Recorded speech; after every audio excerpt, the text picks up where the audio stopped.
HQN Books and Harper Audio present Forbidden Promises by Synithia Williams, performed by Adenrele Ojo.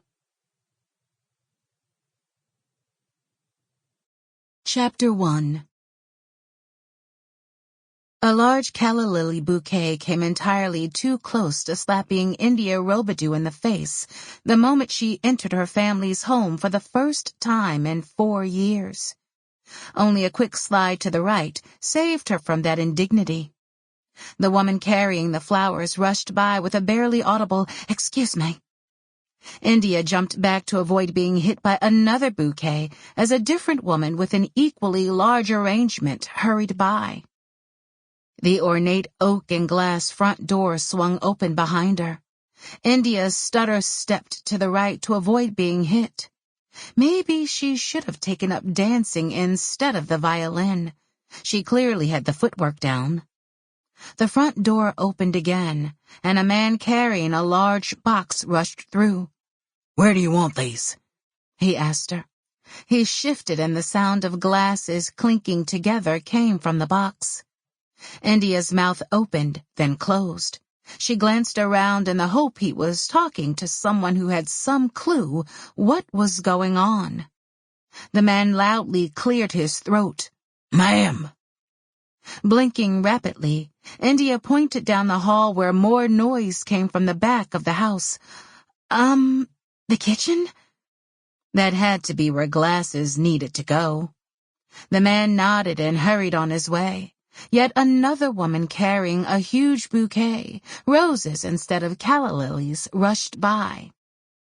India moved out of the entryway in the line of people going back and forth. She pulled her cell phone out of the back pocket of her jean shorts and checked the date. No one's birthday, no anniversary, and no major holiday. Why were there dozens of people zipping around, making the already impressive interior of her family home even more extravagant? People were everywhere, placing flower arrangements, hanging decorations, carrying crates, and cleaning every nook and cranny. The effort put into whatever was going on wasn't surprising. Her family didn't do anything half-assed. It was as if 4 years hadn't passed, and she was back home in time for another Robidoux family production. "I told the caterer there were to be no oysters at all. If my brother dies from an allergic reaction to oysters at his own party because the caterer is too dumb to remember my instructions, there will be hell to pay." Her sister's cool southern accent was laced with frustration. India rolled her eyes and sighed. Apparently, Elena's tendency for overdramatic threats hadn't diminished recently.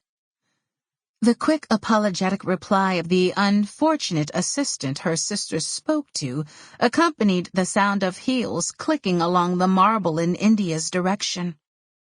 For a second, she considered hiding, but dismissed the urge. There was no reason to hide from her sister. Their relationship wasn't the closest, but neither were they enemies. Elena always viewed India as the annoying baby sister in need of her guidance. Adulthood hadn't changed that perception. Elena and a woman India didn't recognize came into view. Elena's deep sepia skin, dark almond-shaped eyes, and perfectly flat-ironed hair hadn't changed at all. Even though Elena was 32, India swore her sister had stopped aging at 25. Elena's furious pace didn't slow down, even though the other woman struggled to keep up with her. Seeing they would continue right by her, probably assuming India was just another person helping with the party, which apparently was for her brother, India sighed and stepped away from the wall. "Byron isn't going to die from eating an oyster, Elena, and you know it." Elena froze mid-stride. Surprise registered for a millisecond before her gaze traveled over India's body. India automatically stood straighter. She was considered the artist of the family, and her brother. Sample complete.